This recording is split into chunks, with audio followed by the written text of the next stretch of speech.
আরেকদিন আসবে। আমার নাম মোহাম্মদ নাসিরউদ্দিন অ্যাডভোকেট, যশোর, রাজশাহী। আজকে একটি বিশেষ মামলা ছিল, সেটা হচ্ছে বাগমারা থানা 4 আসনের এমপি, সাবেক এমপি এনামুল হকের বিরুদ্ধে যে মামলা সেটা ছিল। সেখানে আজকে তাকে বিজ্ঞ আদালতে তোলা হয়েছিল। বিজ্ঞ আদালত শুনানি অন্তে তার জামিন নামঞ্জুর করে। কারণ সেদিন ঘটনা ছিল বিশেষ ঘটনায় 5 আগস্ট, যেদিন ছাত্র জনতার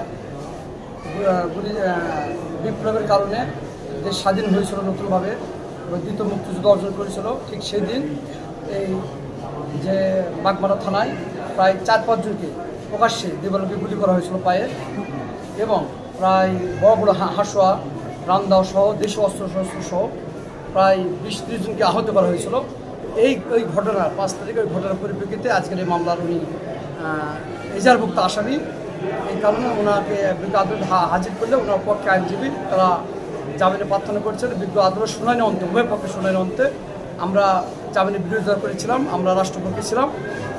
এই উভয় পক্ষের শুনানি অন্তে বিজ্ঞ আদালত সন্তুষ্ট হয়ে তার জামিন নামঞ্জুর করেছে, করে বিজ্ঞ জেলখানায় প্রেরণের নির্দেশ দিয়েছে।